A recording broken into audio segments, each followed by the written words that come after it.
Buenas tardes. Vaya abriendo su Biblia, por favor, en Romanos capítulo 12, versículo 1. Romanos 12:1. Voy a hablar en esta tarde acerca de un tema que he titulado No sigan la corriente de este mundo. No sigan la corriente de este mundo. Y vamos a leer Romanos capítulo 12, versículo 1. Usted me sigue ahí, por favor. Dice así: Así que, hermanos, os ruego por las misericordias de Dios que presentéis vuestros cuerpos en sacrificio vivo, santo, agradable a Dios. No os conforméis a este siglo, sino transformaos por medio de la renovación de vuestro entendimiento, para que comprobéis cuál sea la buena voluntad de Dios, agradable y perfecta. Todos los cristianos, ¿cuántos son cristianos aquí? Muy bien. Todos los cristianos debemos de saber y entender perfectamente que nuestro cuerpo, nuestra alma, le pertenecen a Dios. ¿Cuántos dicen amén? Los griegos tenían una filosofía que se conocía como dualismo. Era una filosofía que consistía en ideas acerca de que el alma era buena en sí misma, pero que el cuerpo, pues con todas sus pasiones que nacen en el cuerpo, pues que era malo, y que lo que se hacía con el cuerpo, pues había que lo que el cuerpo sentía había que satisfacerlo para pues, que la persona estuviera tranquila. Ellos, los griegos, en su lógica decían: no importa lo que se haga con el cuerpo, al fin y al cabo va a morir, entonces hay que satisfacer al cuerpo.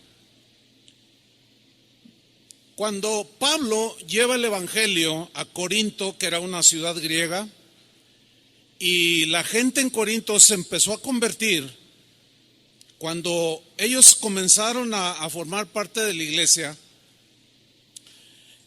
los primeros cristianos ahí en esa ciudad de Corinto tenían muy arraigada esta filosofía del dualismo. Y comenzaba a manifestarse dentro de la iglesia en Corinto. Y el apóstol Pablo les escribió una carta, dos cartas, pero en la primera, él les, por medio de la palabra de Dios, les refuta esa falsa filosofía de que puedes hacer con tu cuerpo lo que tú quieras. Y en 1 Corintios 6:9, en la versión en lenguaje sencillo, que es la versión que voy a leer yo, ahí Pablo les dice lo siguiente a los corintios. Dice 1 Corintios 6:9: no se dejen engañar, refiriéndose a esa filosofía dualista. ¿Sí? No se dejen engañar, les dijo. Ustedes bien saben que los que hacen lo malo no participarán en el reino de Dios. Dice Pablo: me refiero a los que tienen relaciones sexuales prohibidas. Me refiero a los que adoran a los ídolos. Me refiero a los que son infieles en el matrimonio. Me refiero a los hombres que se comportan como mujeres. Me refiero a los homosexuales, a los ladrones, a los que siempre quieren más de lo que tienen, a los borrachos me refiero, a los que hablan mal de otros, y me refiero también a los tramposos. Ninguno de ellos participará del reino de Dios. En el versículo 11, el apóstol Pablo continúa diciéndole a los corintios, después de darle una breve lista Dice así, y algunos de ustedes eran así. O sea, algunos de ustedes vivían como ladrones, como estafadores, eran pervertidos sexuales. Algunos de ustedes eran así, pero Dios les perdonó. Les perdonó esos pecados y los limpió y los hizo parte de su pueblo. Todo esto fue posible por el poder del Señor Jesucristo y del Espíritu de nuestro Dios. Versículo 12. Algunos de ustedes dicen, una versión dice, sin embargo, algunos de ustedes siguen pensando, siguen diciendo, soy libre de hacer lo que quiera. Así decían algunos cristianos, soy libre de hacer lo que quiera. Y Pablo le responde, claro que sí, pero no todo lo que uno quiere nos conviene. Y por eso, hablando de sí mismo, no permito que nada me domine a mí. Yo tengo control sobre mi cuerpo. Y enseguida les dice la razón del por qué. Versículo 13. También dicen, la comida es para el estómago. Pues sí, lógicamente, ¿no? Pero ellos se referían a comer y comer con la gula, pues. Sin medida alguna. La carne pide, pues hay que darle. La comida es para el estómago, dicen algunos, y el estómago es para la comida. Claro que sí, pero Dios va a destruir las dos cosas, el cuerpo y la comida. O sea, el cuerpo tiene que morir.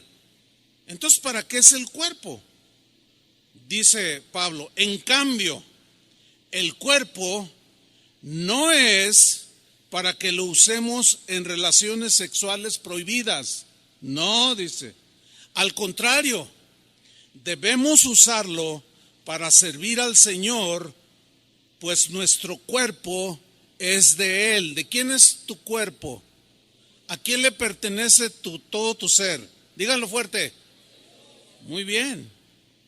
Los corintios, como estaban sumergidos en esa teoría del dualismo, seguían practicando ese tipo de cosas.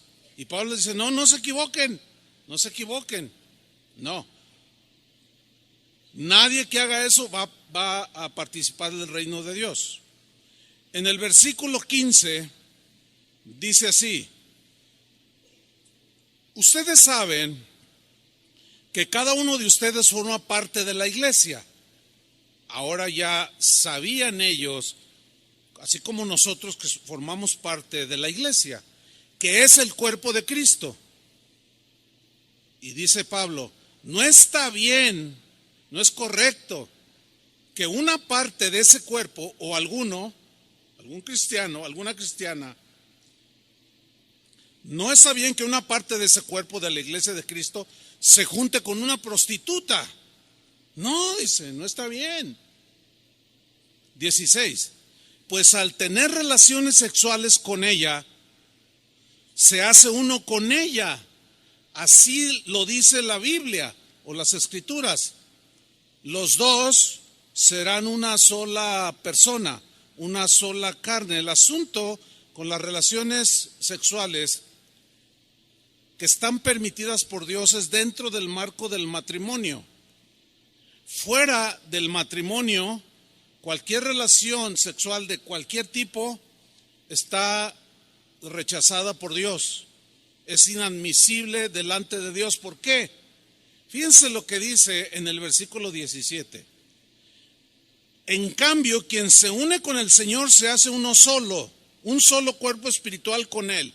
Aquí Jesús está diciendo, Pablo está diciendo que cuando un hombre, en este caso un cristiano, se junta con una prostituta, se hacen una sola carne. El asunto con la relación íntima es que, ¿por qué dijo Dios que se hace uno solo? O sea, hay una unidad no solo física, sino también espiritual. Y hay una transmisión, esto es espiritual, hay una transmisión de espíritu o espíritus que estén Imagínate, una prostituta que ha pasado por 1000 hombres. Imagínate, va un hombre, un cristiano, tiene relaciones con una prostituta. Imagínate todo lo que se le transmite de 1000 hombres con la que estuvo esta mujer. Por eso es que la relación matrimonial es sagrada y está en el marco del matrimonio. Porque hay una unidad no solo física, sino también espiritual. Y hay algo que se transmite, así como físicamente se transmite, también espiritualmente. Y los corintios, como decían, que el cuerpo pues había que darle lo que pide, Pablo dice, no pueden ustedes estar haciendo esto.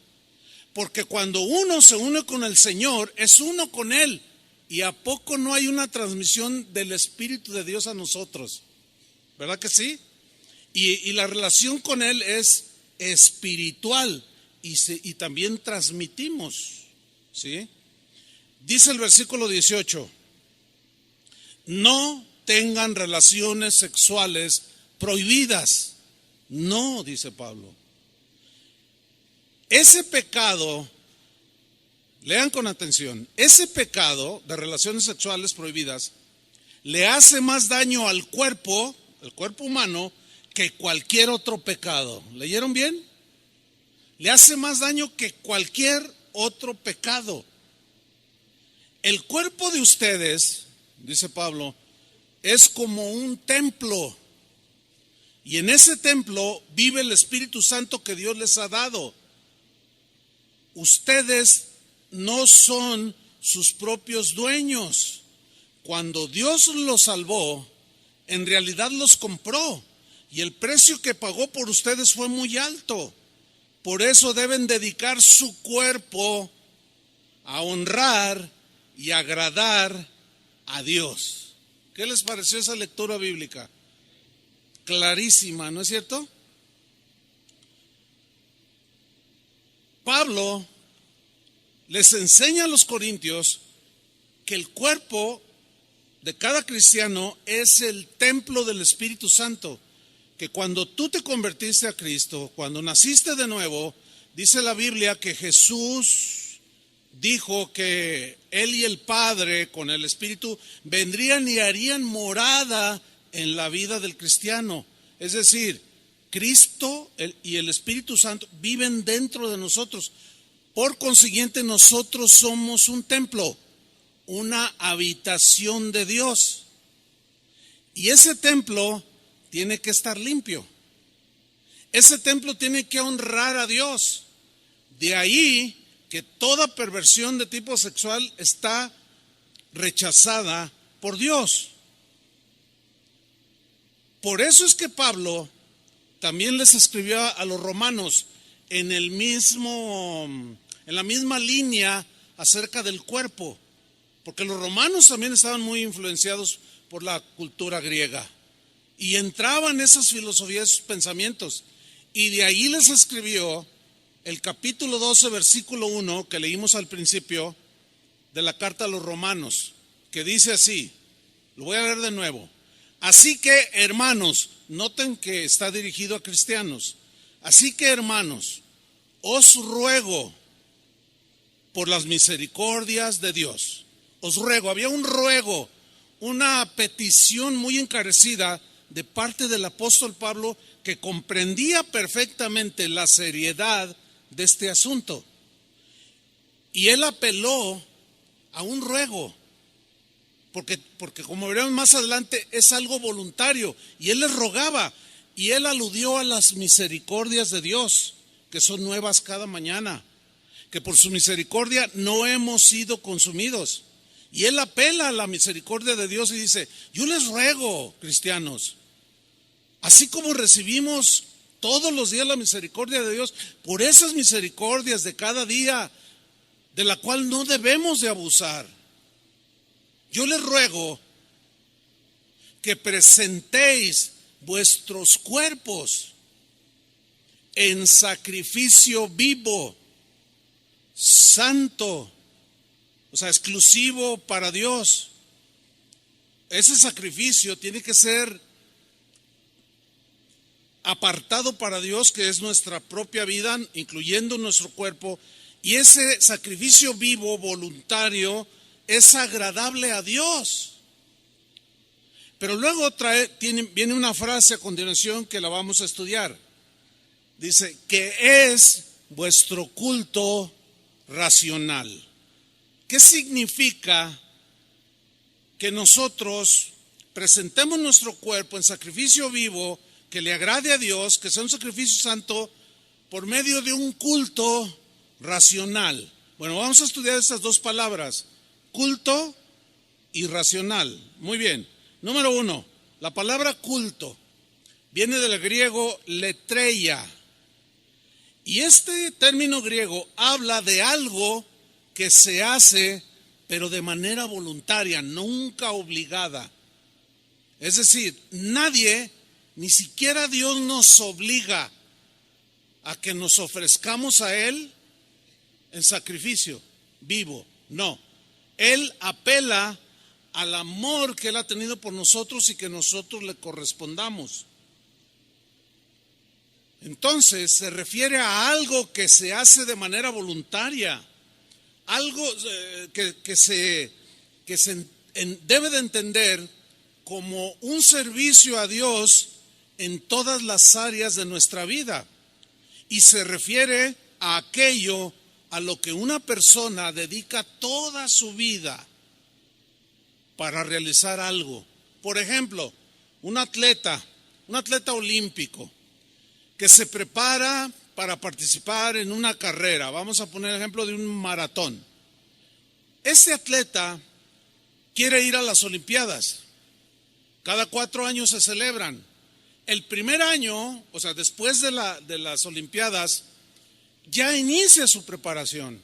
Y pasa 1 año, 2 años, 3 años, 4 años, dedicado única y exclusivamente a ejercitarse, a estar en forma para participar, cuando menos con honra, en la carrera de un maratón.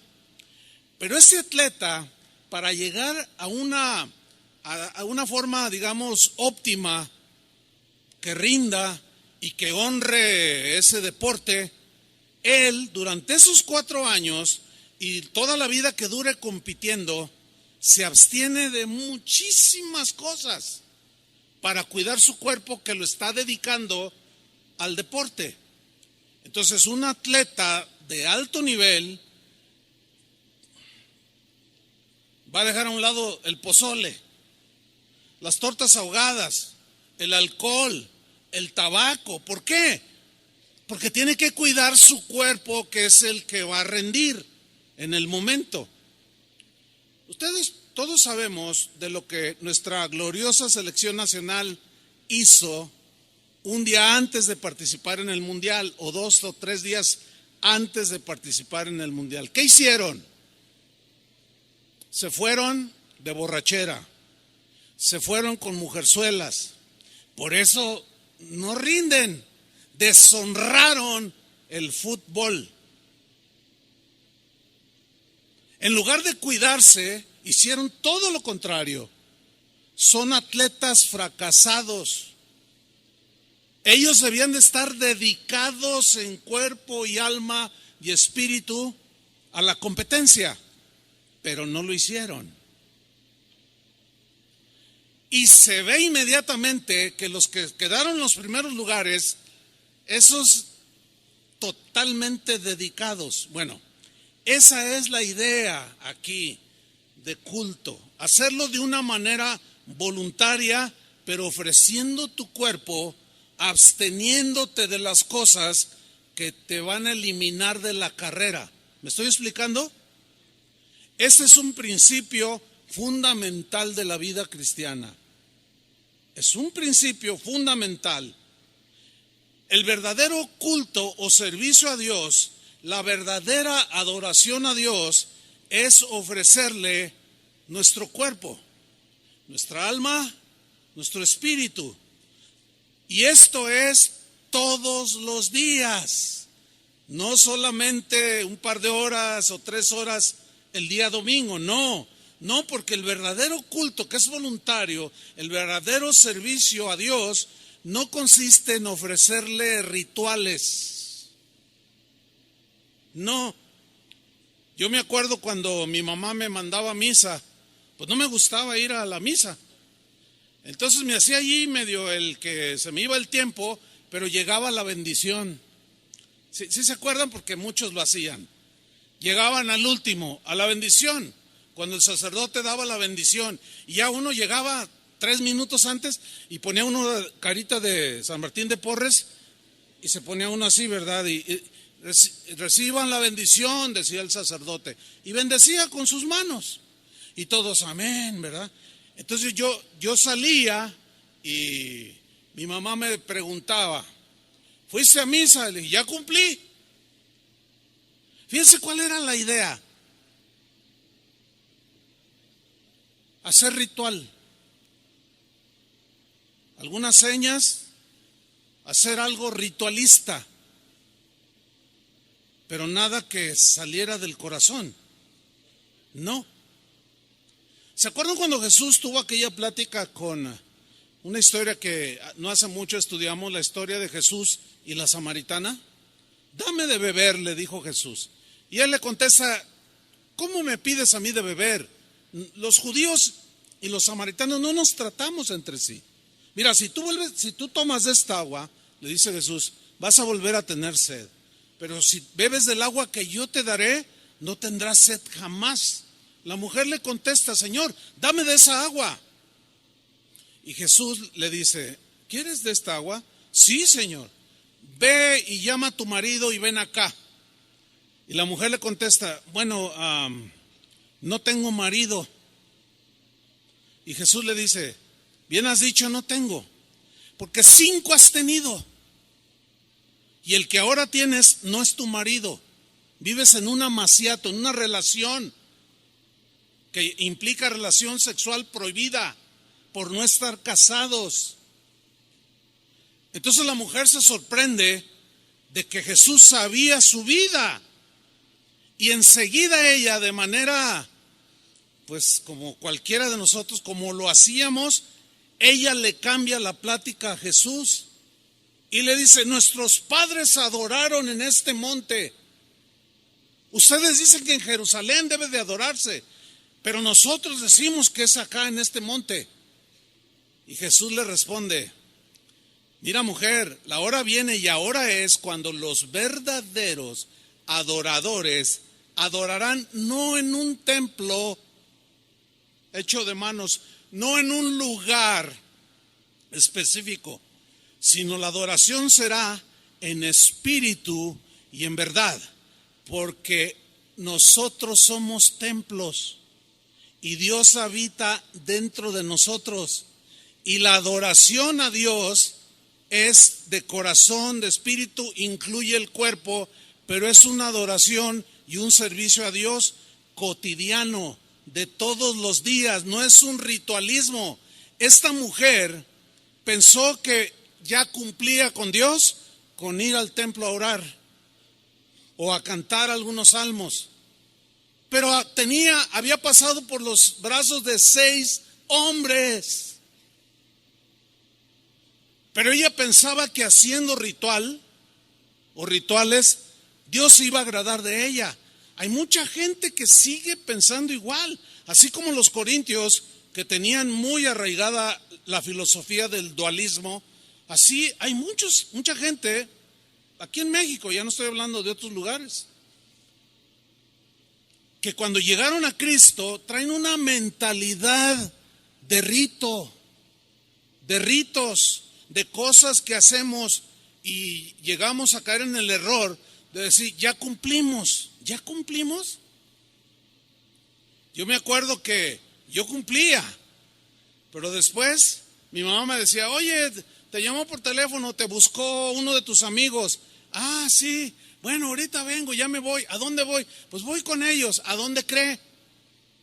Pues a tomar. Y yo pensaba, estaba engañado, que con hacer acto de presencia a la bendición ritualista, ya todo iba a estar bien, nada más lejos de la verdad. ¿Ustedes creen que haya cristianos que van a iglesias cristianas como esta, que vienen para cumplir? Sí. Es probable que esté viendo algunos, porque sus vidas no son lo que Dios espera que sean.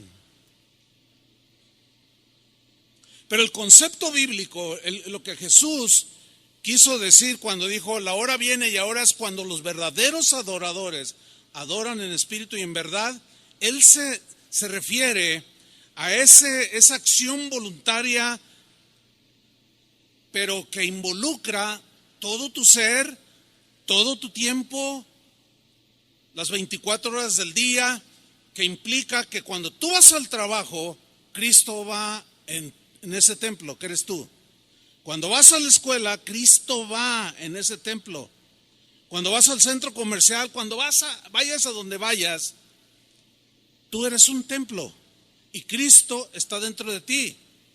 Y tú ofreces tu pensamiento, tú ofreces tu cuerpo en sacrificio vivo, absteniéndote de las cosas que ensucian la casa de Dios. ¿Están entendiendo? Pablo dijo en 1 Corintios 10:31, si pues coméis o bebéis o hacéis otra cosa, hacedlo todo para la gloria de Dios. A ver, cuando venimos aquí, pues nos portamos bien. El asunto es que el término, la palabra culto, habla de servicio continuo. La pregunta entonces sería, cuando salimos de aquí, ¿qué hacemos? Mañana lunes, pues a trabajar o a la escuela. Pero cuando vamos al trabajo o a la escuela y ya estamos ahí en la escuela o en el trabajo o donde sea, ¿qué hacemos? ¿Cómo pensamos? ¿Cómo reaccionamos? Vuelvo a tomar Romanos 12, versículo 1.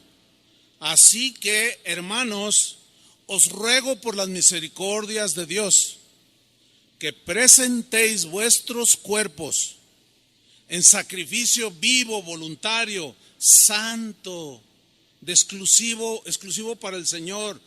Es un sacrificio que le agrade a Dios de tu cuerpo, de tu vida, que es vuestro ¿qué?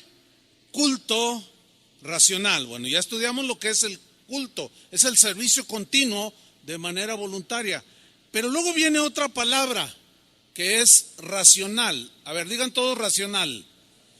Bueno, esta palabra racional viene de una palabra griega, logikos. Logikos, de ese vocablo se deriva la palabra lógico. Sígame con mucha atención.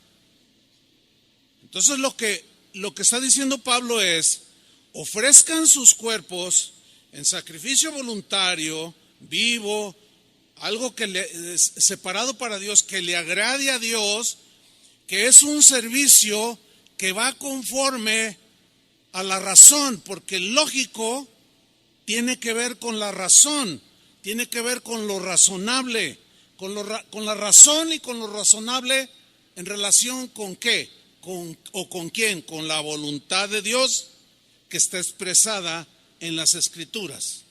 Es decir, nuestra adoración y servicio a Dios tiene que ser por lógica, de acuerdo a lo que Dios es. Y la Biblia dice que Dios es santo, por ejemplo. ¿Cómo tiene que ser nuestro servicio? Nuestra vida santa.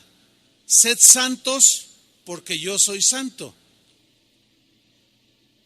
Nuestra adoración y servicio a Dios tiene que ser por lógica, de acuerdo a lo que Dios demanda de nosotros. Nuestra vida debe de ir en una lógica de acuerdo con lo que decimos ser. ¿Qué somos? Díganlo. Cristianos.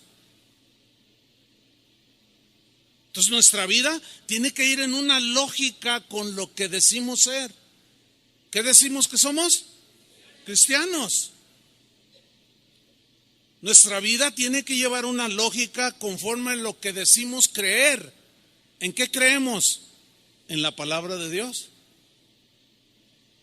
Tenemos que ser razonables y lógicos en ese sentido. Les voy a hacer una pregunta. Yo sé que me la van a poder contestar y les voy a poner una palomita, porque trataré de ser claro en la pregunta. Es esta. A ver, es lógico que la iglesia cristiana en general permita que entre sus miembros que asisten a sus congregaciones permitan la inmoralidad sexual en cualquiera de sus expresiones, como homosexualismo, lesbianismo, transexualismo, zoofilia, necrofilia, pederastia, matrimonios entre personas del mismo sexo. ¿Es lógico que la iglesia cristiana permita estas conductas en sus miembros? No. No es lógico. No es un culto racional, no es un culto lógico, conforme a lo que decimos ser. Si no eres cristiano, tú andas en tu lógica. ¿Me explico? Tú dices, no, pues qué, si a mí me gusta un hombre, yo me meto con él y qué. Está bien, tú eres lógico, al menos eres congruente, porque haces lo que piensas. Pero en el caso de nosotros, los cristianos, no es lógico aceptar este tipo de prácticas, porque no van de acuerdo a lo que Dios ha dicho, ni van de acuerdo con lo que Dios pide y demanda de nosotros. Ahora, síganme con mucha atención. Escuchen bien. No podemos evitar de ninguna manera, nosotros los cristianos, no podemos evitar que la gente que no conoce a Dios acepte y promueva este tipo de desviaciones. No podemos evitarlo. Porque si no conocen a Dios, es imposible hacerlos que cambien sus conductas. Resultaría para ellos ilógico que tú llegues y le dices, ¿sabes qué? Pues tener una mujer fuera de tu matrimonio, aparte de tu esposa, es algo que no le agrada a Dios. ¿Cuándo han visto que dicen, ay, de veras? Ay, no, pues ya la voy a dejar? Porque eso es ilógico para ellos. Dicen, no, pero a mí me gusta. Yo tengo con qué mantenerla. No, pero no le agrada a Dios. ¿Y a mí qué me importa? Dicen. Yo vivo mi vida y nadie me va a decir lo que yo quiera hacer. Filosofía dualista. Porque hacen de su cuerpo lo que quieren. Pero para nosotros es imposible hacerlos que cambien de conducta. Por más pancartas que les pongamos enfrente, rechazando el aborto, seguirán abortando. Por más pancartas o manifestaciones que hagamos diciendo que no estamos de acuerdo con el matrimonio entre un hombre con un hombre, una mujer con una mujer, por más que protestemos, brinquemos, gritemos, la gente seguirá viviendo conforme a su lógica. ¿Sí o no? La única manera en que una persona puede cambiar su vida desastrosa, desviada, depravada, a una vida que agrada a Dios, es cuando escucha el Evangelio, se arrepiente de sus pecados son lavados, borrados, nace de nuevo y entonces es una nueva criatura.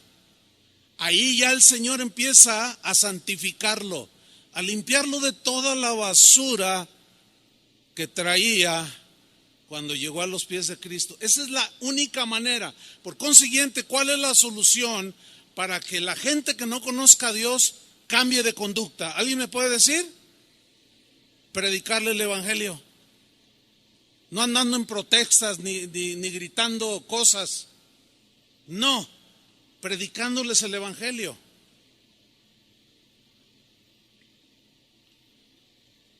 Esta gente sin ley de Dios que los gobierne, porque se gobiernan a sí mismas, hacen leyes para hacer legítimo este tipo de prácticas que son aberrantes. Pero para Dios seguirán siendo prácticas prohibidas. Para Dios seguirán siendo prácticas ilegítimas. Y alguien podrá decir, sí, pero yo no creo en Dios, yo soy ateo. Bueno, el hecho de que una persona sea atea no significa que Dios no existe.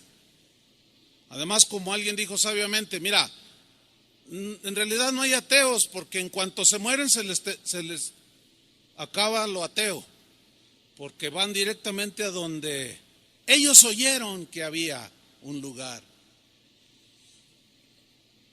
Esta gente sin ley promueve hacer legítimas prácticas que Dios rechaza. Por consiguiente, sus vidas no glorifican a Dios. Pueden tener rituales, pueden amarrarse una penca de nopales en la espalda e irse de rodillas a no sé dónde. Pueden rezar 20,000 Padres Nuestros, pero seguir siendo y siguen siendo rechazados por Dios. ¿Por qué? Porque eso no agrada a Dios. Así de sencillo. Hace unos años recibí una carta. Escuche con atención esto. En esa carta estaba firmada por un pastor en Estados Unidos. Y la carta decía: estamos los pastores aquí en esta parte de Estados Unidos y creo que el mundo entero debería estar muy contento de que haya salido a la luz toda esa corrupción de inmoralidad que los sacerdotes en la Iglesia Católica han cometido a través de los años. Tantas violaciones de niños inocentes.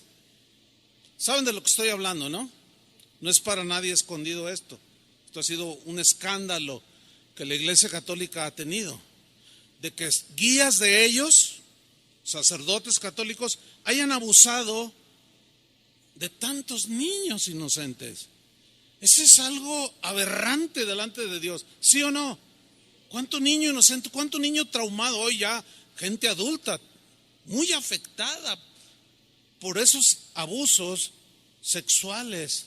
Eso se llama pederastia, relaciones sexuales con niños, de mayores con niños. Bueno, en países como Alemania, como Suecia, como Holanda, Canadá, están promoviendo una ley donde se apruebe la pederastia. O sea, los depravados están legitimizando sus prácticas aberrantes por medio de leyes que ellos mismos formulan y escriben. Entonces yo le contesté a este pastor, pues sí, es bueno que salga a la luz para que de alguna manera se pueda detener eso. Y luego yo le escribí cuando le contesté y le dije, oye pastor, pero también dentro de la iglesia cristiana hay muchas cosas que están sucediendo. Hay casos de pastores que han tocado a niños. Por eso fíjense bien a qué iglesia van. ¿Y dónde dejan sus niños? Nosotros tenemos mucho cuidado de los maestros que trabajan con los niños. También en las iglesias cristianas se dan este tipo de cosas. ¿Por qué? Porque se meten los corintios. ¿Entendió, verdad? Con sus filosofías, con sus cosas depravadas. Y se dan un montón de aberraciones. En la carta decía, ojalá y se haga una película de estas aberraciones. Entonces yo le puse, pastor, pues también había que hacer una película de lo que pasa en muchas iglesias cristianas el día de hoy. ¿Cuánto cuesta una película? Cuesta mucho dinero hacerla.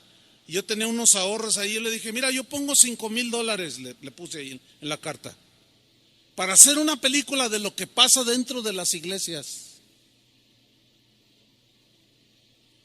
que muchos ya están congeniando con todas esas prácticas y las legitimizan con la misma palabra de Dios. Eso es lo más aberrante. Todavía es peor que aquello, lo que sucede aquí adentro de las iglesias cristianas. ¿Por qué? Porque nosotros decimos que somos cristianos de la Biblia, que conocemos la Biblia. Por eso Pablo instruyó a los cristianos en Corinto, pero también a los romanos, que es el texto que estamos estudiando. Romanos 12:2. Continúa el apóstol Pablo y dice: no os conforméis a este siglo. ¿Qué significa esa frase? No se conformen a este siglo. Siglo tiene la connotación o la idea de gente del mundo, gente que no conoce a Dios. Ahora, la instrucción es: no se conformen a la gente, a cómo vive la gente de este mundo, la gente que no conoce a Dios. Ahora, aquí la palabra conformarse viene del griego susquematizo. Ahí aparece en la pantalla, para que me siga con atención. Susquematizo es la palabra que se traduce por conformarse. No se conformen. Pero de este susquematizo se deriva una palabra que en castellano ya es más entendible para nosotros, que es la palabra esquema. Bien, ¿qué es un esquema? Un esquema es la representación mental, eso dice el diccionario, o imaginaria de un proceso en el que aparecen relacionadas de forma lógica sus líneas o rasgos esenciales o los conceptos que hacen que vaya en una lógica. Se los voy a explicar. Conformarse, susquematizo, también se traduce por amoldarse, adecuarse, adaptarse, acomodarse. Bien, pregunta: ¿por qué las personas que no conocen a Dios hacen leyes para legitimizar prácticas aberrantes? ¿Por qué hacen leyes para legitimizar sus acciones? ¿Por qué? Bueno, simplemente porque ellos actúan de forma lógica en sus esquemas. ¿Está entendiendo? Conforme a su modo de pensar. Ellos, los que no conocen al mundo, los que son de este mundo, que Pablo dijo: no se amolden a ellos, no se adecúen, no se adapten, no se acomoden. Ellos son congruentes con su modo de pensar y lo plasman en leyes para legitimizar sus prácticas. Ellos son lógicos. O sea, a ver, aquí está un hombre que dice: no, pues ¿qué tiene que se case un hombre con un hombre? Pues es muy de ellos. Pero pues la gente rechaza eso. No, vamos a hacer una ley. Y toda la gente aplaude. Y los periodistas y los de opinión pública y muchos políticos aplauden y dicen: wow, ya estamos llegando como Holanda, ya estamos siendo como Canadá, los Estados Unidos, que están legitimizando todo ese tipo de prácticas. Entonces ellos están obrando conforme a su lógica. ¿Me estoy explicando? Son congruentes con su modo de pensar. Pero la amonestación para nosotros es contraria a lo que la gente del mundo vive. El esquema para nosotros es diferente. Romanos 12:2. No os conforméis a este siglo. Es decir, no se amolden, no se adecúen, no se adapten, no se acomoden a la forma de pensar de la gente que no conoce a Dios. Sean lógicos conforme a sus esquemas cristianos. Sean lógicos. tres versiones del versículo Romanos 12:2, se los voy a leer. En la versión Palabra de Dios para Todos dice Romanos 12:2, y no vivan ya como vive todo el mundo. Versión en lenguaje sencillo, no vivan según el modelo de este mundo o el ejemplo de este mundo. Versión en lenguaje actual, no sigan la corriente del mundo en que vivimos. ¿Por qué? Porque los esquemas de este mundo son contrarios a los esquemas de pensamiento cristiano. Se oponen, riñen entre sí, se contraponen, y ahí es donde se genera el conflicto. ¿Sí? Los esquemas del mundo o de la gente que no conoce a Dios, fíjate, sus esquemas son cambiantes, son volubles, son inconstantes, son frívolos, cambian a cada rato.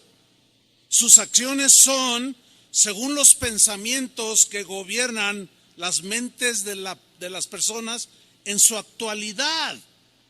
Por ejemplo, lo que hoy piensan los jóvenes respecto a la vida, la sexualidad, la libertad, es muy distinta a los jóvenes de hace 50 años. Entonces, como ellos dicen que el hombre va evolucionando, hay que ir cambiando los esquemas de manera constante. Los jóvenes de hace 50 años pensaban muy diferente a los jóvenes de hoy respecto a la sexualidad, por ejemplo. Muy distinto. Pero como la maldad en el corazón del hombre se está multiplicando, lo que estaba muy adentro está saliendo sin vergüenza, sin atajo alguno, sin límite alguno, pues la gente se acomoda a lo que está oyendo cada rato. No, pues sí tiene razón. Sí, de verdad, pues sí que tiene. ¿Qué importa? Cada quien hace de su vida lo que quiere. Y ahí tenemos a una joven, hija de una madre, que cuando esta madre era joven, jamás por aquí le pasó la idea de un aborto. Pero su hija dice cosas como, yo soy dueña de mi cuerpo y puedo hacer lo que yo quiera con mi cuerpo, dice ella. Bueno, ella está obrando conforme a su lógica. Pero lo que pensaba su mamá hace 50 años con lo que piensa su hija hoy es muy distinto. Por eso es que los esquemas del mundo cambian cada rato, ¿sí? Son frívolos, volubles, cambian. Pablo está diciendo a los cristianos, pero ustedes no se amolden, no se adecúen, no se adapten, no se acomoden a los esquemas cambiantes de este mundo. No traten de estar siempre a tono con todos los pensamientos y las conductas de la gente que no conoce a Dios y que vive en este mundo. Es como si Pablo dijera, no sean como los camaleones. ¿Sí conocen ese animalito? Que tiene unas habilidades extraordinarias. ¿Cuáles son? Bueno, pues entre otras, de que cambia el color de su piel según el entorno en el que está para estar igual al ambiente que lo rodea. Si está en un árbol que está en ese momento de color verde intenso, él se pone verde. Si está color marrón, así de otoño, pues el camaleón se pone de ese mismo color.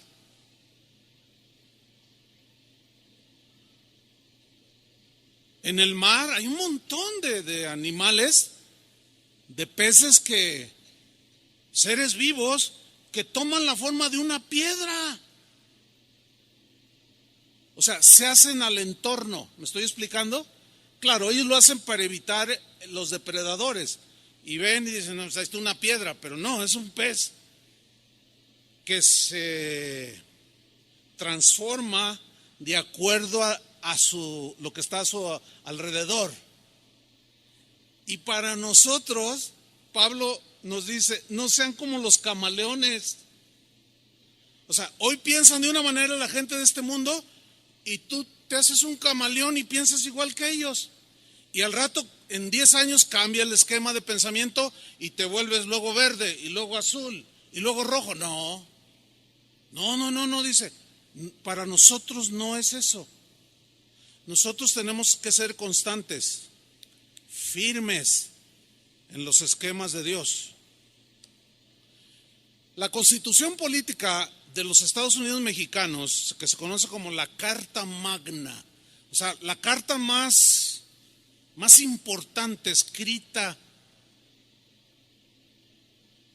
Esa carta, en ella contiene artículos que gobiernan las vidas de los habitantes de este país. Nosotros tenemos que sujetarnos a la Carta Magna o a la Constitución. Cuando usted oye hablar a los políticos, conforme a derecho, dicen, conforme a la Constitución, dicen.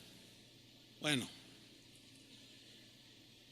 nuestra Constitución, déjeme darle algunos datos breves, fue creada por los llamados constituyentes en 1917. Se escribió nuestra Carta Magna o la Constitución Política de México. Es decir, que a la fecha tiene 101 años de existencia. Hay muchos mexicanos, juristas, penalistas, políticos, que se sienten súper orgullosos de la Constitución política que rige este país y presumen de ser una de las más completas, de ser una de las más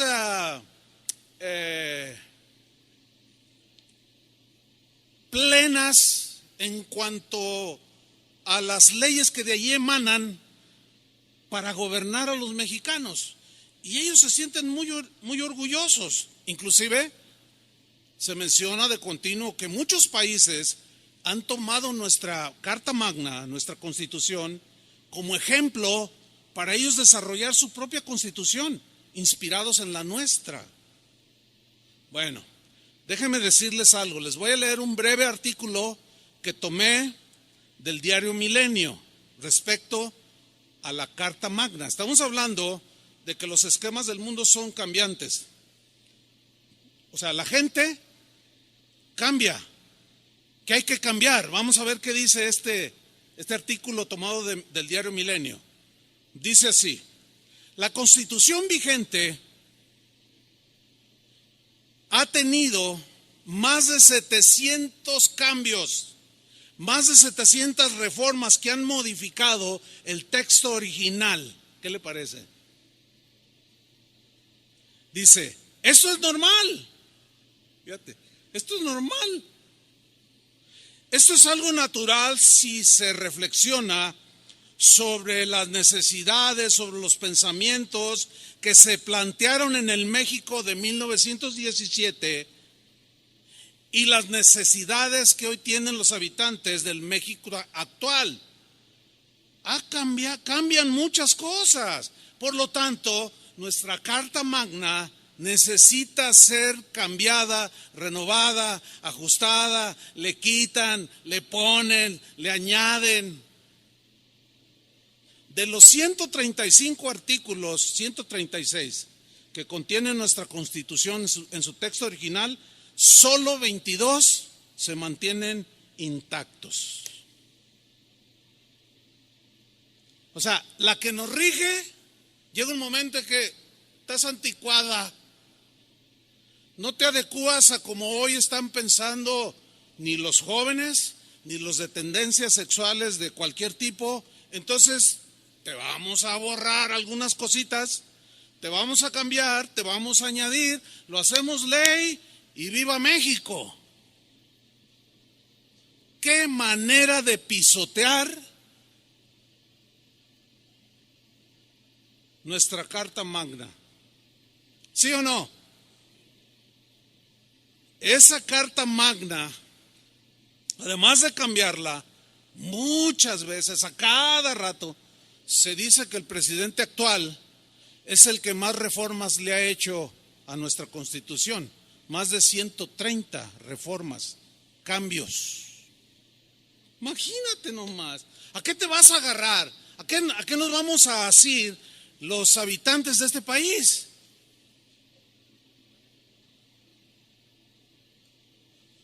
Bueno, es que la gente de este mundo está actuando conforme a su lógica.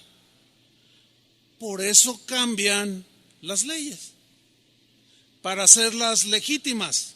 Ellos son congruentes con su modo de pensar y de vivir. Y si es rojo el mundo, ellos se hacen rojos. Si es verde, como el camaleón, se hacen verdes. Si se hace azul, se hacen azul. Se acomodan, pues. Pero en el caso de nosotros, para nosotros los cristianos, ¿cuántos siguen siendo cristianos? Para nosotros la palabra de Dios nunca cambia. La palabra de Dios nunca cambiará su modo de pensar, nunca cambiará su significado. Su esquema es un esquema perfecto, incambiable. La Biblia es nuestra carta magna, que no cambia, que no se adapta a nuestros pensamientos. No, Jesucristo es el mismo de ayer, de hoy, por los siglos. Jesucristo mismo dijo, el cielo y la tierra pasarán, envejecerán, pero mi palabra siempre estará vigente, nunca cambiará. Los que tienen que cambiar son ustedes, nosotros.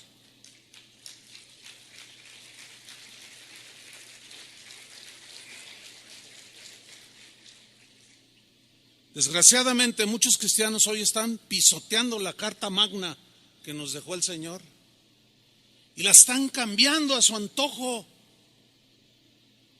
Le dan una interpretación lejísimos de lo que realmente significa. Eso es lo grave de estos tiempos. No podemos darnos el lujo nosotros de pisotear la carta magna, de pisotear la palabra de Dios y darles nuestro significado o nuestras prácticas, tomar versículos de la Biblia, cambiarles el significado y legitimizar nuestras prácticas que son desagradables delante de Dios. ¿Sabía usted que el día de hoy iglesias que se dicen cristianas como esta están ordenando pastores homosexuales? ¿Sabía? Pues ya lo sabe. ¿Sabía que hay iglesias cristianas como esta que están casando parejas de homosexuales, lesbianas, que están permitiendo prácticas aberrantes de inmoralidad sexual? Que los miembros de esas iglesias hacen lo que quieren y nunca los amonestan, porque dicen ellos, no, es que tenemos la libertad cristiana. Y si alguno se suicida, se va al cielo, no pasa nada. ¿Qué está pasando, hermanos? Pues yo quiero decirles algo con contundencia. Con la gracia de Dios nos vamos a mantener en la palabra de Dios. A algunos no les va a gustar porque ya se hicieron camaleones al mundo. Hace un rato que yo leía las escrituras de Primera de Corintios capítulo 6, algunos hicieron sus gestos porque no les gusta. Ay, sí, ¿a poco? Bueno, vive tu lógica, vive tu culto racional, o sea, conforme a tu lógica. Pero como dijo Josué, yo voy a servir al Señor y todos los que me sigan, mi casa y quien sea. No pretendemos cambiar ni pisotear la palabra de Dios. El día de hoy ya no se sabe distinguir una iglesia de un centro nocturno. Hace poco una señora me escribió y decía, ay pastor, acabo de llevar una decepción, me cambié de país, busqué una iglesia cristiana, me dijeron, por ahí hay una. Y llego y entro y dije, ay, esto es una cantina. Y le dije, pero ¿cómo? Dice, sí, pero yo me salí, pero luego decía, Centro Cristiano X, ¿no? Dice, pero tenían mesas adentro, estaban a media luz, era una iglesia. Y yo pregunté, ¿es una iglesia? Es una iglesia. Oiga, pero ay, qué gente bien rara. Es que aquí somos incluyentes, aquí nadie es discriminado. O sea, en otras palabras, aquí aceptamos tal y como eres. Nunca nadie te va a decir un mensaje que te ofenda, para que te sientas a gusto. O sea que el mundo ya entró dentro de la iglesia.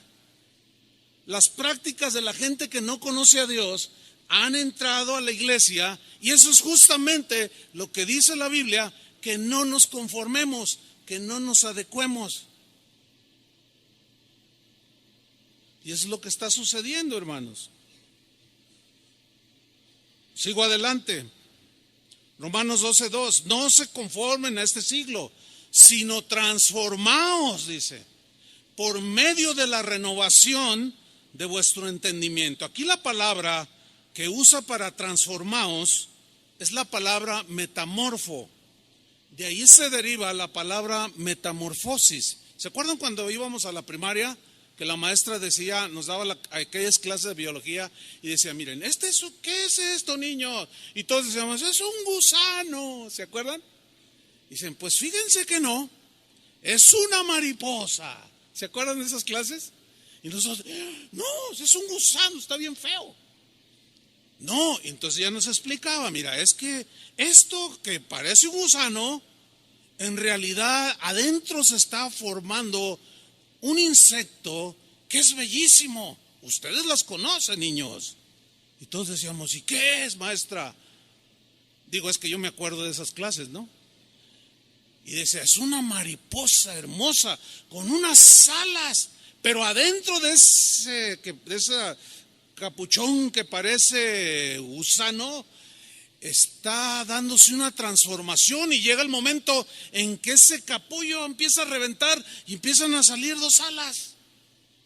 Y luego nos ponían fotografías ahí y todos los niños, y de pronto ya salió una fotografía de una mariposa hermosísima de muchos colores.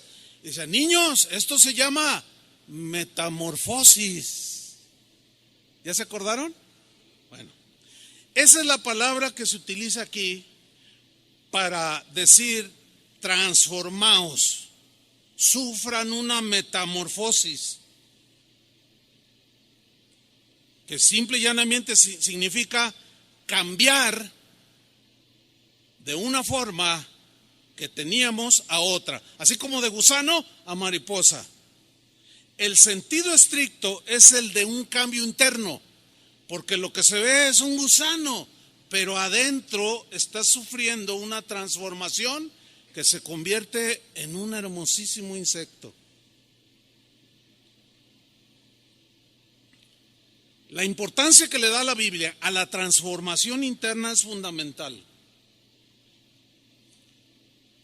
Tú eres lo que eres. Hay un dicho que dice que el hábito, ¿qué? No hace al monje. O sea, no porque te pongas un hábito ya eres monje. Bueno, ese es un dicho que tiene su sabiduría y la voy a aplicar ahorita. No porque vengas aquí ya eres cristiano, ¿verdad? No porque le des una patada a la pelota ya eres futbolista, ¿verdad que no? No porque te metes a una cochera eres un auto. No.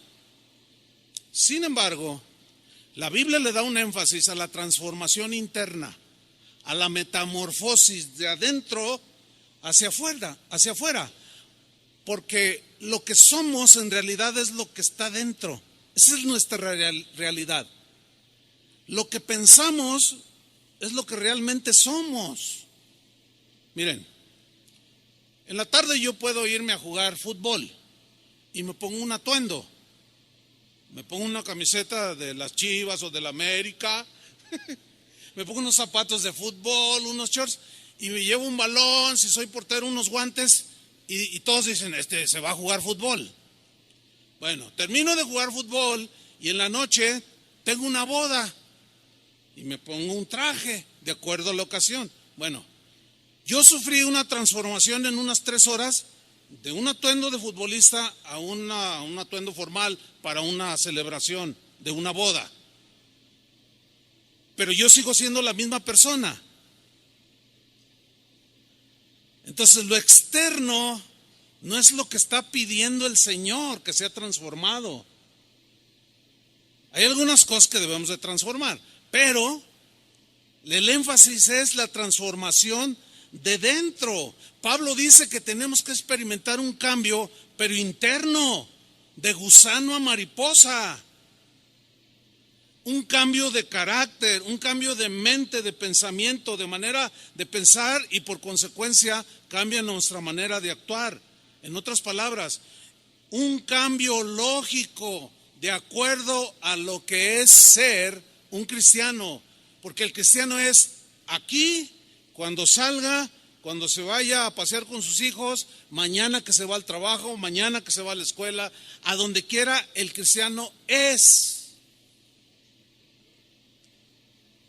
El cambio pues consiste en que si antes vivíamos dominados por la naturaleza humana en su más baja expresión, en su más bajo nivel, el cambio consiste en que ahora que somos cristianos debemos vivir bajo el control, la influencia, el impulso del Espíritu Santo, obedeciendo la carta magna, entiéndase las Escrituras. Porque el cristiano es una persona que ha cambiado en su esencia. Ahora ya debe vivir una vida sin egoísmo, ya no puede vivir una vida libertina, ya no puede vivir una vida inmoral, porque ahora sabe que el esquema de Dios es que tú eres templo de Él, Dios vive en ti y tú vives las 24 horas del día, las 4 semanas del mes, el mes completo, los 12 meses del año, hasta el último día de tu vida. De manera voluntaria, tú vas a amar a Dios. De manera voluntaria vas a dedicar tu vida, tu cuerpo, tu mente, tus pensamientos en santidad, en un sacrificio vivo que le agrada a Dios, que es tu culto racional, lógico.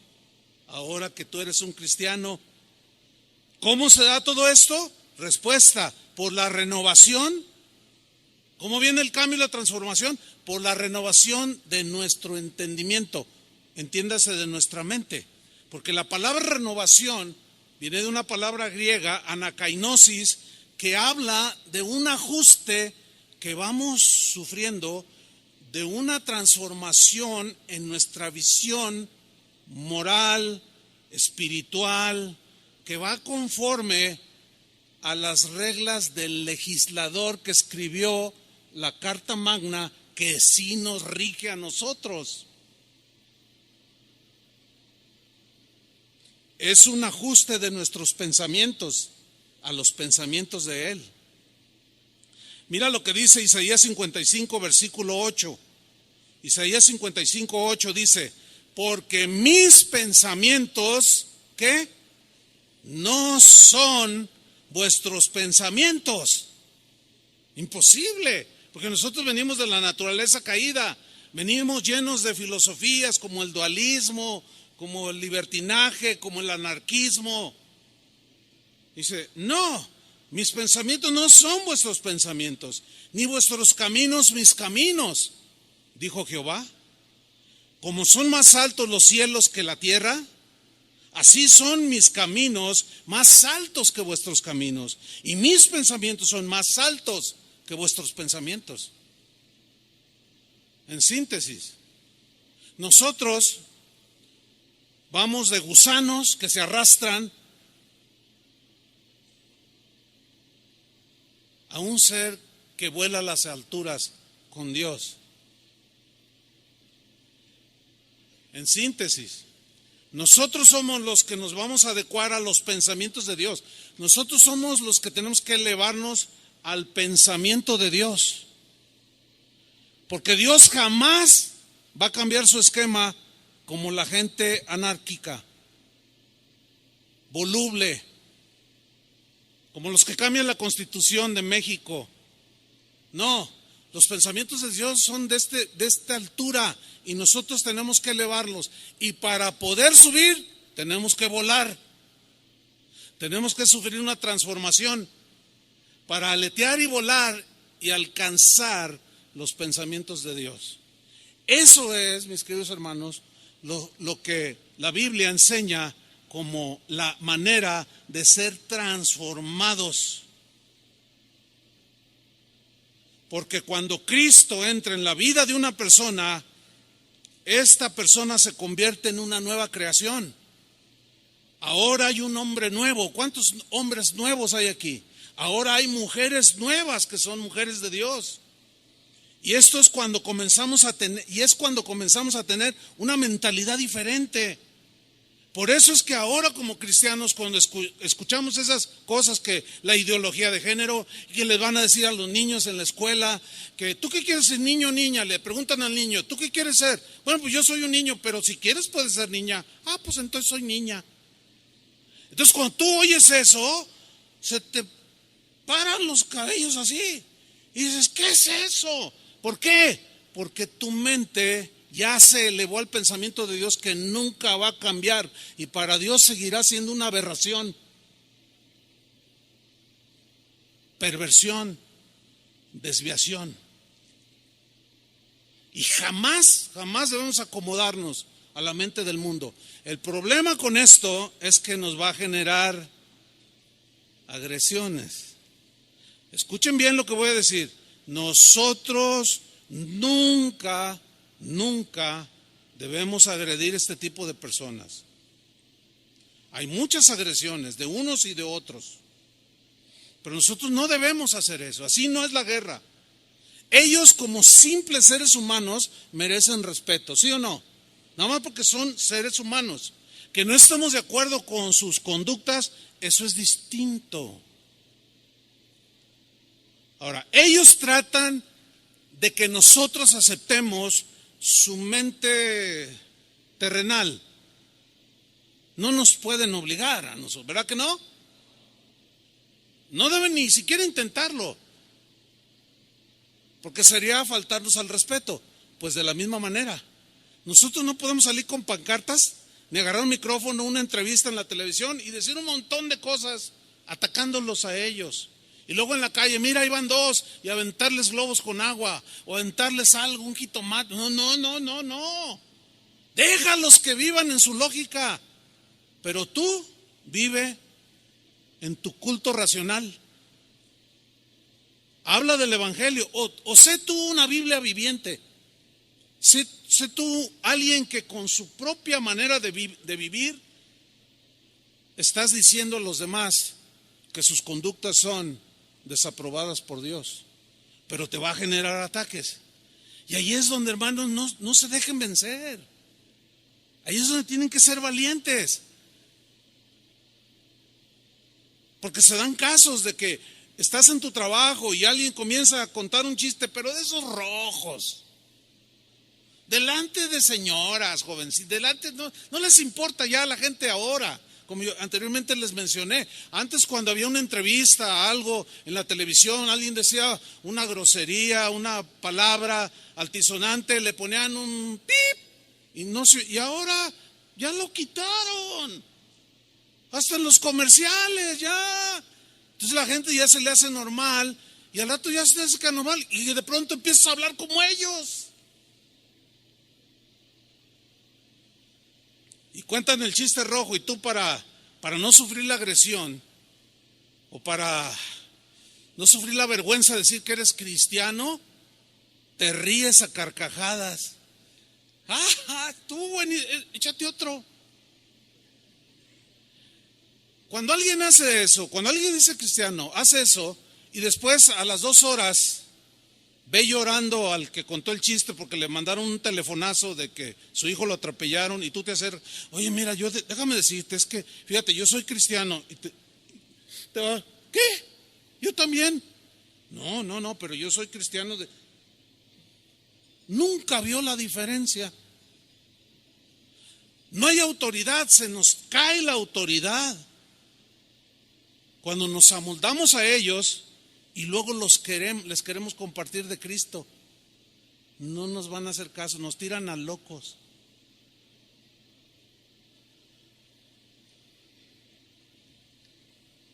Por eso termina el versículo 2 diciendo, No os conforméis a este siglo o a la forma de vida de la gente de este mundo que no conoce a Dios, sino transformaos. Sufran esa metamorfosis de dentro hacia afuera, de gusano a mariposa, por medio de la renovación de vuestra mente, de vuestros pensamientos, de su entendimiento. ¿Para qué? Ahí está. Para que podáis, dice una versión, comprobar cuál sea la buena voluntad de Dios, la que le agrada de cómo debes de vivir.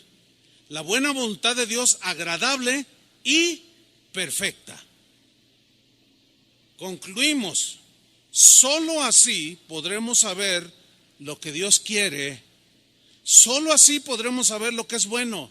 Solo así podremos saber lo que es agradable y perfecto delante de Él. Porque como cristianos, díganme si sí o no, queremos agradar a Dios. Pues hagámoslo, hermanos. Y no améis las cosas que están en el mundo. Cuando se refiere a cosas, no se refiere a cosas como una casa, las necesitamos. Se refiere a los pensamientos, a las prácticas de la gente que no conoce a Dios. Pero nosotros lo conocemos, ¿verdad? Y vamos a glorificar al Señor con nuestras vidas. ¿Cuántos dicen amén? Pónganse de pie y oremos. ¿Te podrías dedicar en sacrificio vivo al Señor? Levanta tus manos al Señor. Dile, Señor, limpia mi vida. Yo sé que no he estado, me he ensuciado con tantas cosas que hay en el mundo. He ensuciado mi mente, mis pasos no han sido muy sólidos, claros.